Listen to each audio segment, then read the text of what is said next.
Hey, it's Shannon Ballard. If you are new to Southern Mysteries, this is an independent historical true crime and mystery podcast. Thanks to passionate fans who support the show on Patreon, I get to share stories from different Southern states and try to dive in to share stories you may not have heard or share a unique take on the more popular historical true crimes. When you join Patreon, you can access the show archive of more than 60 episodes. Plus, you can support at a level where you access Patreon-exclusive episodes, including this year's patron podcast called Audacious: Tales of American Crimes.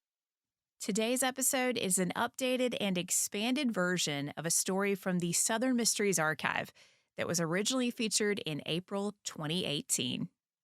If you want to hear all of the episodes from the early years of the show, learn more about supporting Southern Mysteries, and join me on Patreon today at patreon.com/Southern Mysteries.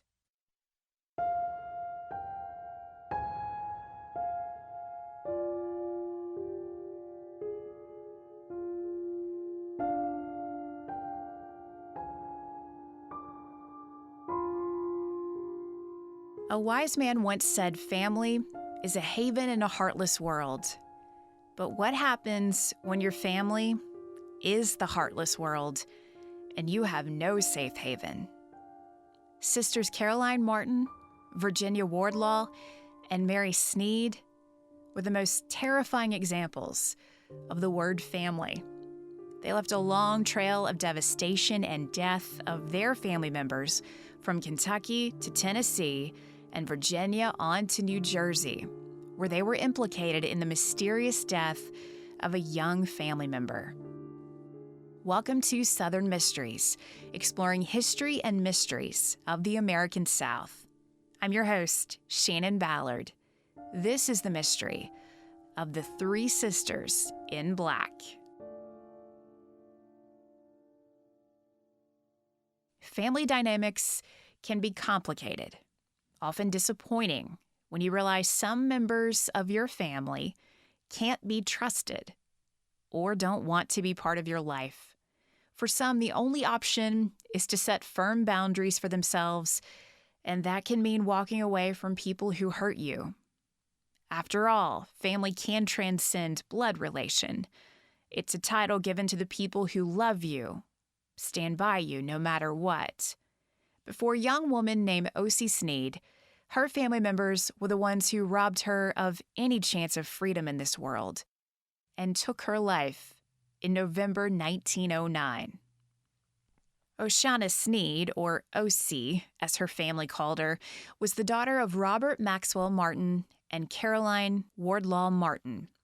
Robert Martin was a Confederate colonel. He was wounded during combat and survived.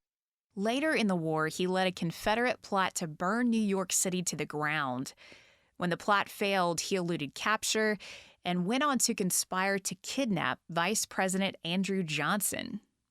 Eventually, Martin was taken into custody and revealed to fellow inmates he had knowledge of the plot to assassinate President Abraham Lincoln and admitted he knew the assassin, John Wilkes Booth. Martin was released, and after the war, he moved back to his native state of Kentucky. He became wealthy, working in the tobacco industry, and was able to build a mansion with stables and grounds that took up an entire block in Wilder Park, a suburb of Louisville. He met and married Caroline Wardlaw. They welcomed 2 children into the world, a boy and a girl. Robert Martin's grand house mysteriously burned down, and Martin decided to return to New York to work towards recovery of his financial loss. In 1900, there was a series of suspicious deaths in his family. His son tragically fell down steps at the family's home, and the child died a few days later. Robert Martin and his wife were beneficiaries of the child's $22,000 life insurance policy. The Martins used the money to buy a larger home and settled in Manhattan. Soon after their move to Manhattan, Robert Martin began to experience medical issues. Within 2 months of his return to New York, his neighbors heard a crash and groans. They rushed to the aid of the colonel, who was, by this time, on the ground and unconscious. Neighbors arrived to find his wife, Caroline, hovering over his body, and his daughter, Osie, in tears. The neighbors found it odd that all the wife said was directed to her daughter. She moved in close and said, "Do not speak about what happened." The colonel died on January 9th, 1901. After Colonel Martin's death, Caroline left Manhattan with Osie.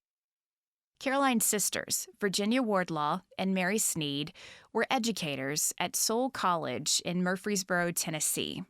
Founded in 1851, the college offered a traditional Southern education for women in cultural studies and social graces.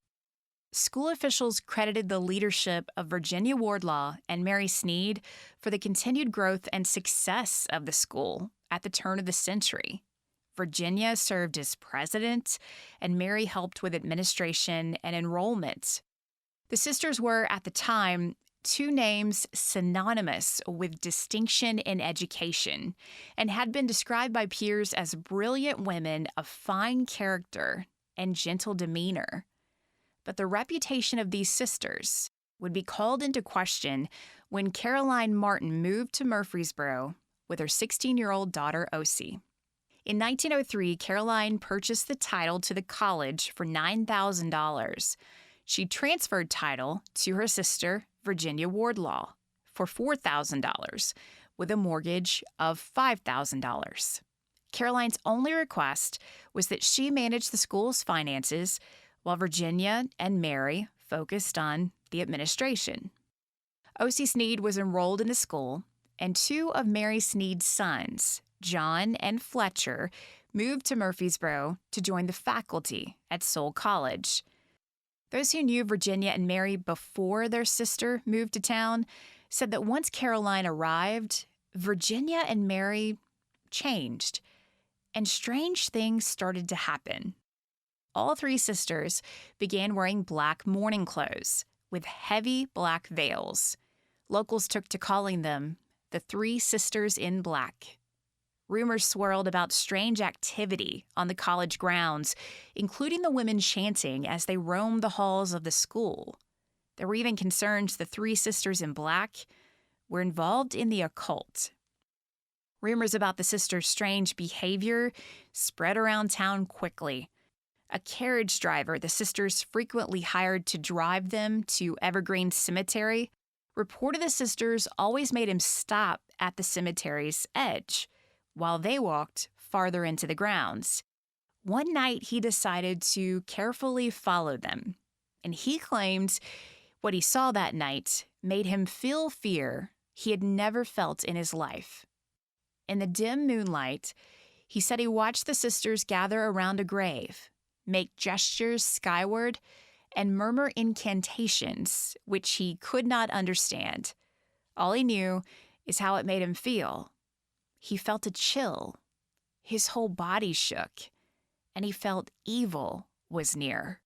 When word spread about what was happening at the graveyard, some of the young women enrolled in Soule College asked their parents if they could leave. Students were also concerned about the well-being of Caroline's daughter, Osie, who seemed to be suffering from some kind of illness because she was rarely seen in her first year at the college. Students said they never saw Osie eat. They wondered if she was sick or possibly being forced into seclusion for some reason. Mary Snead would explain in an interview decades later that everything began to fall apart when they took Caroline and Osie in at the college. Mary claimed Caroline was insane, and she and Virginia felt they had to take her in out of pity and obligation. That decision led to the reputation of the sisters being ruined, and the once prestigious and respected Soule College began to lose money due to a reduction in enrollment. The sisters also learned Caroline asked to manage the finances so she could take money from the school. The sisters were forced to transfer ownership of Soule College and leave Murfreesboro in 1907. Mary Snead returned to her former home in Oglethorpe, Georgia. Virginia Wardlaw headed to Christiansburg, Virginia, where she became principal of Montgomery Female Academy. Within a few months, Virginia wrote to Caroline and asked her to come work at the academy. Caroline agreed and made the move to Christiansburg with O.C. Caroline wanted to bring more family to Christiansburg, so she recruited her nephew, John Snead, to teach at the academy. Because of what had happened at Soule College, John's wife didn't want him to leave home and family and go to work with his aunts, but Aunt Caroline persisted, even begged him to come teach at the academy, and John agreed. John had periods that were low, as his wife described it.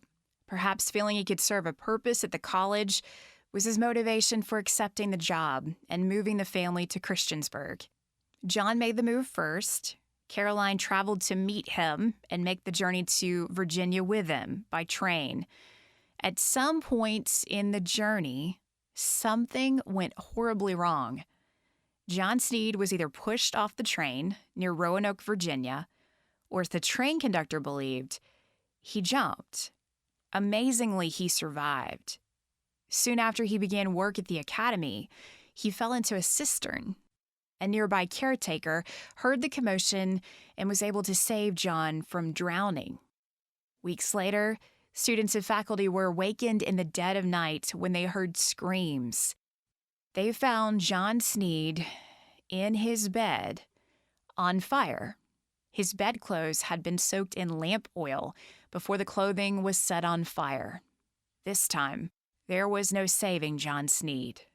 His Aunt Virginia and Caroline called it an accident, but the people of Christiansburg suspected John Snead was attempting to take his own life, or possibly had been murdered. Once everyone learned John had been insured for a sizable amount of money, and the beneficiary was not his wife, it was his Aunt Caroline, they were certain she had killed John. The insurance company opened a brief investigation into John Snead's death, but in the end, they ruled a candle had somehow fallen into his bed, and it was an accidental death. They agreed to pay out the policy to Caroline, who, along with O.C., disappeared for a while. When Caroline and O.C. returned to Christiansburg, they brought along John Snead's brother, Fletcher, who was freshly divorced and now married to his first cousin, O.C. Residents of the community found the marriage as bizarre as Caroline's behavior and her sister's defense, especially considering Fletcher and O.C. seemed very cold toward one another. By 1908, the Montgomery Female Academy was overwhelmed by debt thanks to the poor management of the sisters and the students' fear of Virginia and Caroline. Legend says students would awaken at night to find the black-robed sisters standing on each side of the bed, walking silently away with no explanation of why they had been in the room. Some of the girls were so frightened they packed their luggage and went to the train depot to take a train home and escape the sisters. Again, their presence at a college led to a drop in enrollment as students were afraid of what these women would do next. The sisters were again forced to resign their positions. We know that by 1909, Fletcher, O.C., and the three sisters in black had left Christiansburg and disappeared for a while. At some point, they all resurfaced in New Jersey and New York. They resurfaced when they made headlines in November 1909. That's when the family was named in one of the most bizarre and mysterious crimes of the 20th century. On November 29, 1909, police were called to a run-down apartment at 89 East 14th Street in East Orange, New Jersey. A woman, thickly veiled in black, opened the door. She identified herself as Virginia Wardlaw. She led police upstairs to a bathroom where they found the emaciated body of 23-year-old O.C. Snead. She was found nude, kneeling in the bathtub. Police found a note pinned to her clothing which read, "Last year, my little daughter died. Other near and dear kindred, too, have gone to heaven. I long to go there, too. I've been ill and weak for a very long time. Death will be a blessed relief to me in my sufferings. When you read this, I will have committed suicide. My sorrow and pain in this world are greater than I can endure. The note was signed, O.C. Snead. Police began an investigation into O.C.'s death, and within 24 hours, questions were raised by investigators due to the finding that O.C.'s death occurred at least 24 hours before it was reported to authorities. And O.C. had drowned leaning over the bathtub with only her face in the water. It was also determined O.C. was severely malnourished. She weighed only 80 pounds at the time she died. And there were signs of drug abuse. Police questioned the note that was supposedly written by O.C. At first glance, the handwriting did not match O.C.'s handwriting that was on other papers in her apartment. The more police looked into O.C., her mother, her aunts, the more things just didn't add up. Investigators learned these women mistreated O.C. from the time she was born. Eventually, they would learn more about what happened at Seoul College and Montgomery Academy, including the pattern of abuse and mistreatment of O.C. at both of these schools. That pattern reemerged when O.C.'s husband Fletcher abandoned her and left her in the care of her mother and aunts in New York. Fletcher and O.C. had a baby named Mary in 1908. Sadly, the child only lived a few days. The following year, when O.C. was pregnant with their second child, Fletcher left O.C. and moved to Canada. O.C. and Fletcher were living in poverty, and her mother and aunts were close to that state. But once Fletcher left, O.C. had no one to turn to but her mother. A neighbor said one day they saw 3 women in black show up at O.C.'s place. She left with them and never returned. O.C. was taken to the home the sisters shared in New York. She struggled after Fletcher left and endured a difficult pregnancy. When Dr. William Pettit was called to the sisters' home to care for O.C., he determined she was depressed and suffering from severe malnutrition. He also noted that she seemed afraid of her mother and aunts.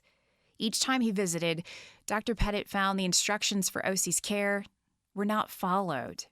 The doctor was frustrated, scolded the women for not taking care of O.C., and left. The sisters decided to call in another doctor who found himself in a very strange position as he tried to care for O.C. He learned her mother and aunts refused to give her food, so he smuggled food in when he would call to check on her.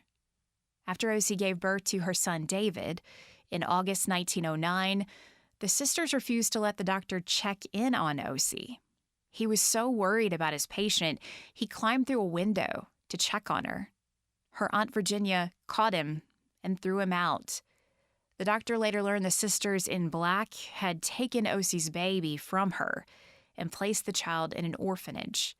When he asked a lawyer if there was anything they could do to help O.C., he was told no. He wasn't family. No action could be taken. O.C. had lost her first baby, been abandoned by her husband, abused by her mother and aunts, and her second child was taken from her against her will. Understandably, her health continued to decline. The sisters called Dr. Pettit in for a visit with O.C. again. When he arrived, Virginia Wardlaw asked the doctor to tell O.C. she was dying and needed to sign a will. The doctor refused and tried to protect O.C. by ordering a nurse to care for his patient in the home, but the sisters removed the nurse within 24 hours. When asked if the sisters planned to pay the $100 bill for his months-long care of O.C., the sisters said they would pay him by making him a $1,000 beneficiary in O.C.'s will if he would just convince her to sign it. Again, he refused and asked the women what they were doing to O.C. He said that she seemed worse and under some sort of trance. They explained it must be her depression and told the doctor to leave. Now, O.C. was out of sorts. It was later revealed her aunts and mother were overdosing her with morphine telling her it was for postpartum pain. The day Dr. Pettit was set to meet with police and report the strange conversation with the three sisters in black, he stopped to check in on O.C. He found the home abandoned. By September, the sisters and O.C. were living in a Brooklyn neighborhood. A New York attorney, Julius Caraba, found himself involved in the strange world of the three sisters in black. When Virginia Wardlaw visited his office, she asked him if he could visit her home, help prepare a will for a dying woman. Caraba agreed, and when he arrived, he saw O.C.'s aunts and mother gathered around her bedside, chanting prayers. Virginia Wardlaw told O.C. that Fletcher was dead, and she was so ill she would soon follow. She asked O.C. if she wanted to make a new will. At this point, the attorney turned to the sisters and told them O.C. didn't need a lawyer. She needed a good doctor and some food. He somehow managed to get the sisters out of the room, and when he was left alone with O.C., she pulled a will she had written from under her pillow. She asked the attorney to make sure everything was in order and make her mother the primary beneficiary. Within a month, O.C. was moved to that rundown apartment at 89 East 14th Street in East Orange, New Jersey. There was no heat or gas to cook food. The apartment had a barrel for a table, one chair, a rug, and two really nasty cots. O.C. died in the bathtub of that apartment. Her tragic death made national news when police learned of the three sisters in black's strange behavior in Murfreesboro and Christiansburg. Reporters visited the towns to talk to locals who openly shared they believed these women capable of murdering their own family. They said they had done it before. They told reporters they were convinced these women had killed John Snead to collect insurance money, and the same with O.C. On December 22, 1909, Virginia Wardlaw, Caroline Martin, and Mary Snead were indicted for the murder of O.C. Snead. Police arrested Virginia Wardlaw and charged her with homicide.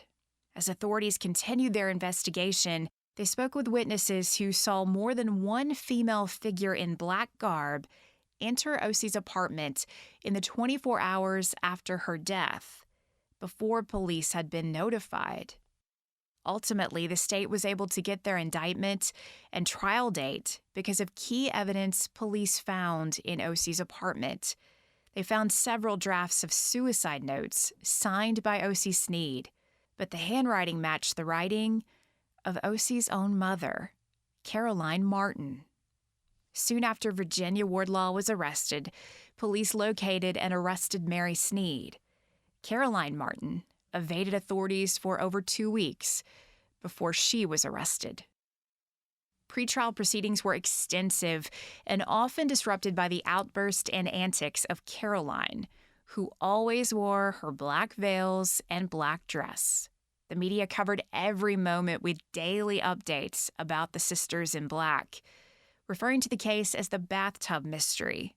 Journalists uncovered a long line of suspicious behaviors by the three sisters in black, including the suspicious deaths of Caroline's husband in Kentucky and her son, along with the death of her nephew, John Snead, while he was working with the sisters in Christiansburg. The media helped police confirm rumors in Murfreesboro and Christiansburg that there were substantial life insurance policies on O.C., totaling over $32,000. The estimated value of those policies today would be just over $900,000. O.C. had allegedly signed several versions of a will before she died, although no one witnessed her signature. Even the will she handed over to that lawyer, behind the back of her mother and aunts, was already signed. He never witnessed a signature.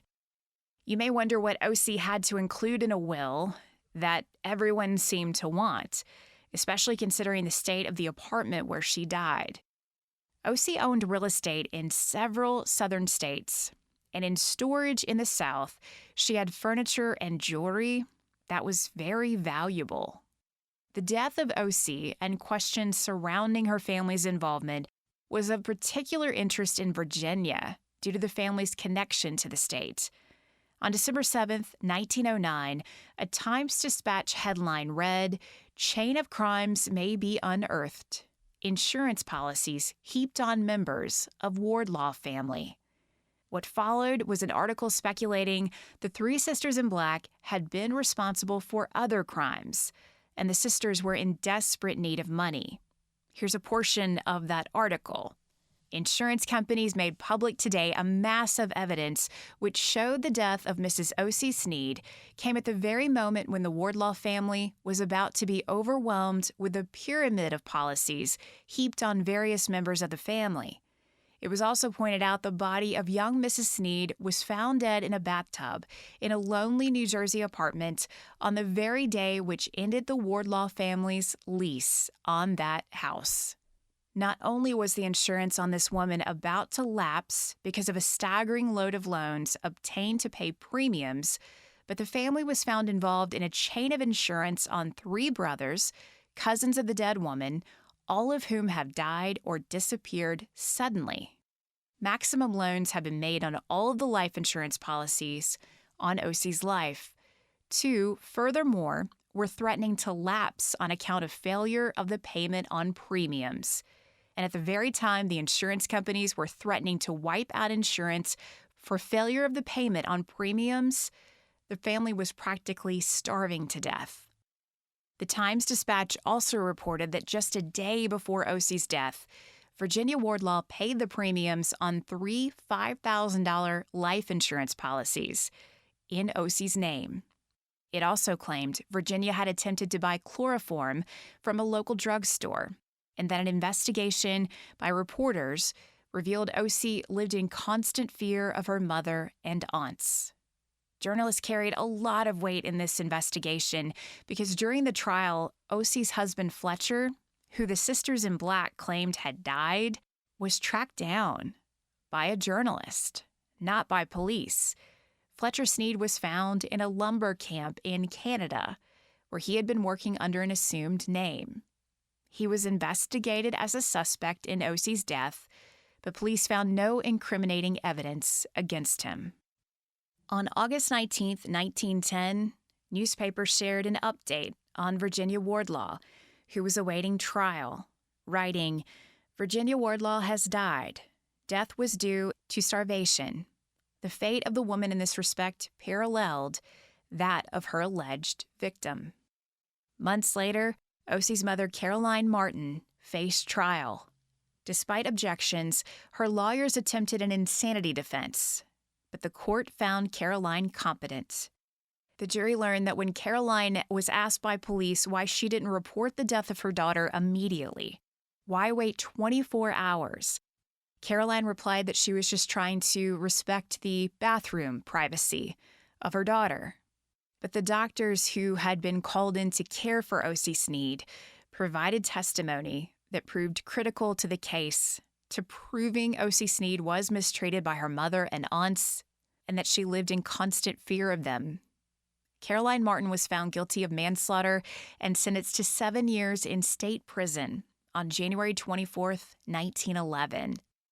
Upon hearing the news, Caroline caused a sensation in the courtroom. She started fighting and screaming that her daughter's death was an accident, and guards had to literally pick her up while she was seated in a chair to carry her out of court and back to jail. Within a year of her imprisonment, prison authorities claimed Caroline was insane and transferred her to the state insane asylum, where, within a few months, she died, apparently of natural causes. Caroline Martin maintained until her death that the death of O.C.